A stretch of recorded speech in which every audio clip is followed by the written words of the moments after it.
AWS commits to update its own Linux every other year, starting with a release called Amazon Linux 2022. Oh, I wonder when that comes out.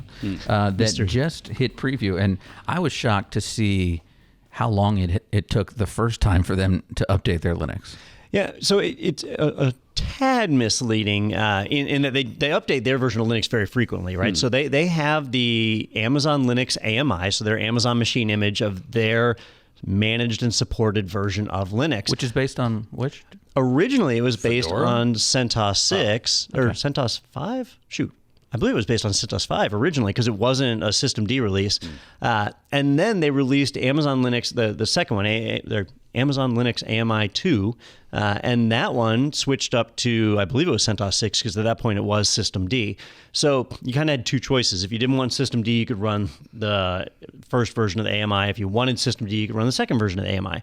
But they would let many, many years go between releases. So between version 1 and version 2, it was a pretty big window. But they were still doing all the security patches and updates that went along with CentOS. But as you remember, we reported on earlier this year, CentOS is becoming a bit of a strange product. Right now it's CentOS Stream. And so the big news that's a part of this is not so much that Amazon is promising to do a big update every 2 years, but that they're rebasing their Linux. It is no longer going to be based on CentOS. Instead, it's going to be based on Fedora. And I was surprised to see that because Fedora is an experimental OS, even more experimental than CentOS is. But in their AMI, it's very, very stripped down. I think it's like a 600 megabyte image, very small. That is small. No GUI, right? So it's command line only. They're doing the server version.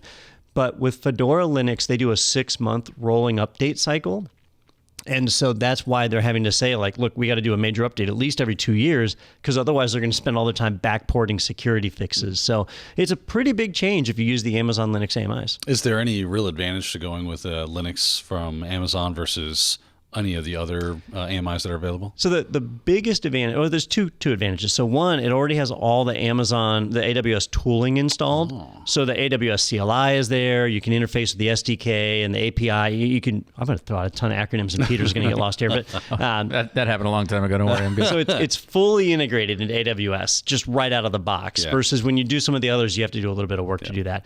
The other advantage is that when you do package updates, they come from package servers right there in AWS, so you don't have to pay for the bandwidth of doing the updates, and it's fast. Yeah. So those are some advantages. I like it. I use it quite a bit. That's nice. So it lets you know when your packages arrive from Amazon? Oh, yeah. 10 stops away. All built. That's, wow, fantastic. Different packages. Wow. All right. But you can't add things to your wish list easily from that. Don't worry. They'll know. Yeah, they know. If you enjoyed that segment, be sure to check out our entire podcast available in the playlist right here. And you can always subscribe to stay up to date with the latest tech news and other happenings in the IT world. Be sure to tune in every Thursday for new episodes. I hope to see you there.